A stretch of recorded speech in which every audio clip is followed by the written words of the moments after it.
slip in for the new batter. Yeah! Gone! Ball! That's flown through and hit him. Appeals. Pakistan in trouble. 86. Pakistani cricket team ਦੀ ਕਾਰਕਰਦਗੀ ਵੀ ਮੁਲਕੀ ਸਿਆਸਤ ਵਾਂਗ ਹੋਈ ਹੈ। ਕੋਈ ਵੀ ਬੰਦਾ ਇੱਕ ਥਾਂ 'ਤੇ ਟਿਕ ਕੇ ਆਪਣਾ ਕਿਰਦਾਰ ਨਹੀਂ ਨਿਭਾਉਂਦਾ। ਜਿਵੇਂ ਸਾਡੀ ਸਿਆਸੀ ਦੁਨੀਆ ਵਿੱਚ ਜ਼ਰਦਾਰੀ, ਸ਼ਰੀਫ ਜਾਂ ਦੂਜੇ ਖਾਨਵਾਦਿਆਂ ਦੇ ਸ਼ਹਿਜ਼ਾਦੇ ਆਪਣੀ ਥਾਂ ਉੱਤੇ ਹਮੇਸ਼ਾ ਪੱਕੇ ਰਹਿੰਦੇ ਨੇ। ਐਵੇਂ ਹੀ ਆਜ਼ਮ ਖਾਨ, ਸ਼ਾਦਾਬ ਖਾਨ, ਸਾਈਮ ਅਯੂਬ ਤੇ ਹੁਣ ਮੁਹੰਮਦ ਆਮਰ ਵੀ ਅਜਿਹੇ ਖਿਡਾਰੀ ਨੇ ਜਿਨ੍ਹਾਂ ਕਦੇ ਵੀ ਚੰਗੀ ਕਾਰਕਰਦਗੀ ਦਾ ਮੁਜ਼ਾਹਰਾ ਨਹੀਂ ਕੀਤਾ।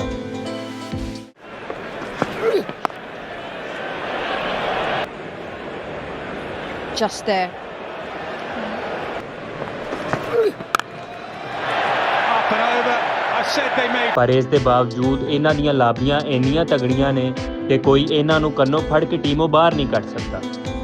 ਖਾਸ ਕਰ ਆਜ਼ਮ ਖਾਨ ਦੇ ਬਾਰੇ ਆਖਿਆ ਜਾਂਦਾ ਹੈ ਕਿ ਉਹਨਾਂ ਦੇ ਅੱਬੇ ਮੁਈਨ ਖਾਨ ਤੇ ਚਾਚੇ ਨਦੀਮ ਖਾਨ ਦੀਆਂ ਜੜ੍ਹਾਂ ਬੋਰਡ ਅੰਦਰ ਬਹੁਤ ਗਹਿਰੀਆਂ ਨੇ। God knows, dropped another. Well, the first one was fairly straightforward. That was absolutely simple. ਇਸੇ ਕਰਕੇ ਇਹ ਬੁਲਡੋਜ਼ਰ ਨਵਾਂ ਖਿਡਾਰੀ ਹਮੇਸ਼ਾ ਪਲੇਇੰਗ 11 ਦਾ ਹਿੱਸਾ ਬਣ ਜਾਂਦਾ ਹੈ। ਦੂਜੇ ਬੰਨੇ ਜੀਓ, ARY ਤੇ ਸਮਾਂ ਜੇ ਚੈਨਲਾਂ ਉੱਤੇ ਬੈਠੀ ਕਰਾਚੀ ਲਾਬੀ ਵੀ ਸਾਈਮ ਅਯੂਬ ਨੂੰ ਅੱਜ ਦਾ ਸਹੀ ਦਾ ਨੰਬਰ ਆਖ ਟੀਮ ਵਿੱਚ ਰੱਖਣ ਲਈ ਦਬਾਅ ਵਧਾਉਂਦੀ ਰਹਿੰਦੀ ਹੈ।